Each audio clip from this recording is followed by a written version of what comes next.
Azərbaycanda hazırda turizm sektorunda 80 minə yaxın adam çalışır. Lakin hesablamalar göstərir ki, turizmin inkişafı yaxın illərdə 450 mindən çox iş yerinin açılmasını dəstəkləyə bilər. Bunu Milli Məclisin Əmək və Sosial Siyasət Komitəsinin sədri Musa Quliyev parlamentdə keçirilən Azərbaycanda turizmin mövcud vəziyyəti və inkişaf perspektivləri mövzusunda ictimai dinləmədə çıxışı zamanı bildirdi. Çünki turizm təxminən 50-dən çox sahəni birləşdirir. Ona görə də turizm inkişaf etdikcə məşğulluq artır, kiçik və orta biznes genişlənir, regionlar dirçəlir, dövlətin gəlirləri yüksəlir. Etiraf edək ki, hazırda Azərbaycana gələn turistlərin sayı ölkəmizin potensialından çox aşağıdır. Azərbaycanın təbiəti, tarixi, mədəniyyəti, mətbəxi turizm üçün çox cəlbedicidir. İctimai asayiş və təhlükəsizlik yüksək səviyyədədir.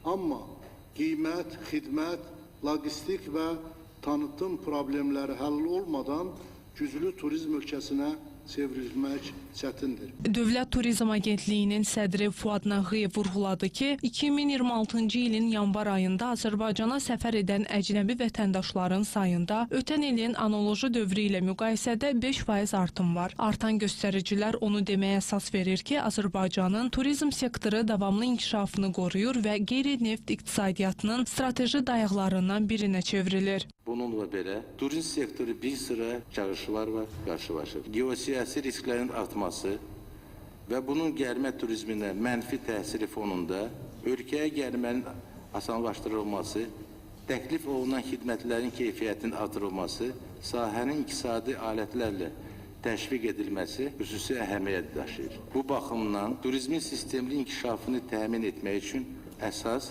prioritet istiqamətləri müəyyən etmiş.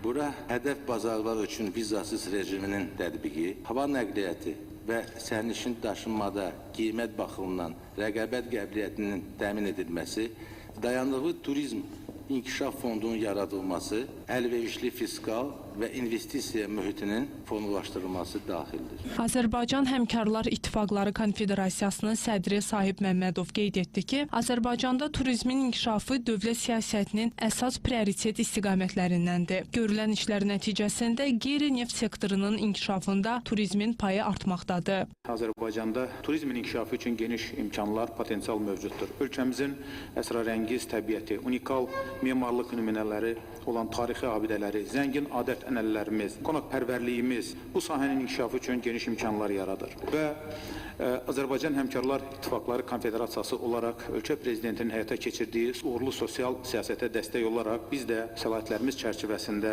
xüsusilə sağlamlıq turizminin inkişafı istiqamətində geniş tədbirlər həyata keçiririk. Konfederasiya tərəfindən həyata keçirilən sosial layihələr, sağlamlıq mərkəzlərində aparılan yenidən qurma işləri, xidmətin keyfiyyətinin artırılması, peşəkar kadrların bu istiqamətdə hazırlanması və cəlb olunması, təbii ki, sağlamlıq turizmə cəlbediciliyin artırılması istiqamətində bizim də rolumuzu artırır və uğurlu nəticələr əldə olunur. Məlumat üçün bildirim ki, Konfederasiyada aparılan islahatlara uyğun olaraq idarəetmənin səmərəliyinin artırılması məqsədi ilə müalicə və istirahət mərkəzləri Kurort Qapalı Səhmdar Cəmiyyətində birləşdirilibdir. Hazırda Kurort Qapalı Səhmdar Cəmiyyətində ümumi tutumu 1500 çarpayı olan 13 sağlamlıq mərkəzi fəaliyyət göstərir.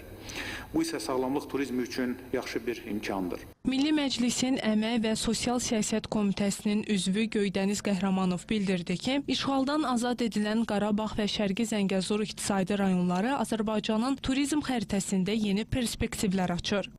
Bu ərazilər zəngin tarixi mədəni irsə, unikal təbii resurslara və böyük potensiala malikdir. Dövlət tərəfindən həyata keçirilən geniş miqyaslı bərpa və quruculuq işləri, beynəlxalq hava limanlarının istifadəyə verilməsi, yol və kommunikasiya infrastrukturunun yaradılması bu bölgələrin gələcəkdə aparıcı turizm mərkəzlərinə çevriləcəyini göstərir. Çıxış edən Milli Məclisin Səhiyyə Komitəsinin sədri Əhliman Əmiraslanov ölkəmizdə tibbi turizmin inkişaf etdirilməsinin vacibliyini qeyd etdi. Komitə sədri müasir dövrdə tibbi turizmin əhəmiyyəti barədə fikirlərini bölüşdü. Azərbaycanda bu sahənin inkişafı üçün geniş imkanların olduğunu diqqətə çatdırdı. Milli Məclisin Mədəniyyət Komitəsinin sədri Polad Bülbüloğlu turizmi mədəniyyətin bir parçası kimi xarakterizə etdi. Komitə sədri çıxışında ölkəmizdə mətbəx turizminin inkişafı perspektivləri barədə fikirlərini bölüşdü. Dinləmədə aparılan müzakirələrdə iştirak edən digər çıxışçılar ölkəmizdə turizmin inkişaf perspektivləri barədə qeyd və təkliflərini bildirdilər.